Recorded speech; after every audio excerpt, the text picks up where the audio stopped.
Generally, when there's a new year, we have New Year's resolutions, things that we want to work on during the next 12 months.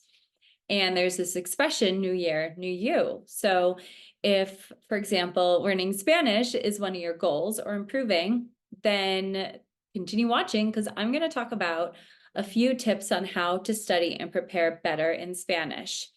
And that's the thing. A lot of students, and this is mostly for, it could be students, it could be if you are studying at home, but in a non-classroom kind of way.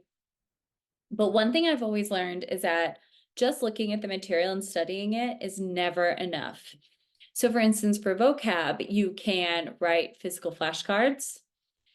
There are apps called Quizlet where you can type the words in, or you can look up vocab words or lists that are previously generated on certain topics and just look through each one, correct, make sure they are grammatically correct, as in words are spelled right and whatnot.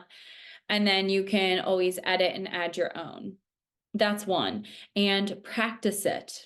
Practice out loud, say it out loud, and write down the words that you don't understand, or not understand, but you're just getting wrong, and then go back to those words. So that's how you study and practice. You study the list, and then you practice through them.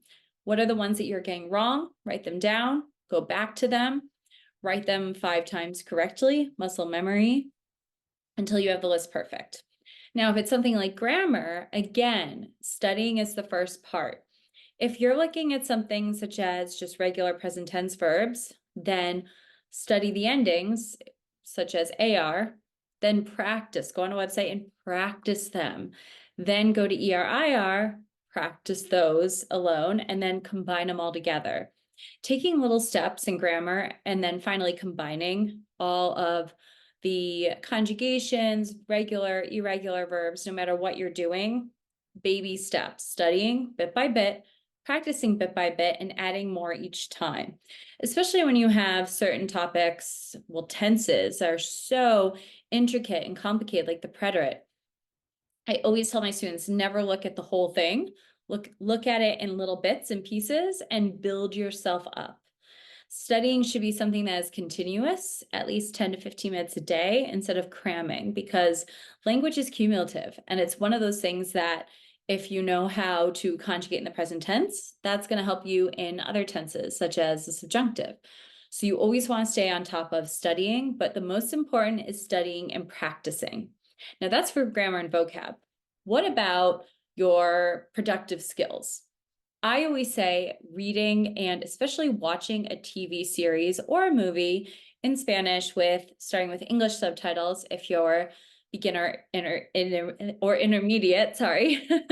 That always helps because that way you can understand exactly what's going on. But when you start getting into, I guess, Spanish 3 or 4, like intermediate, high, advanced, low, then those subtitles should be in Spanish.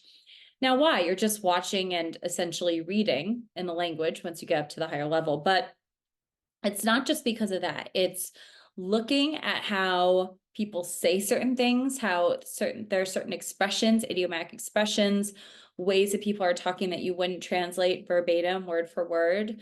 That's how you get to the next level, because that is going to start infiltrating it's not only going to improve your listening skills, but it's going to infiltrate into the way you say and write things in the target language, in this case, Spanish.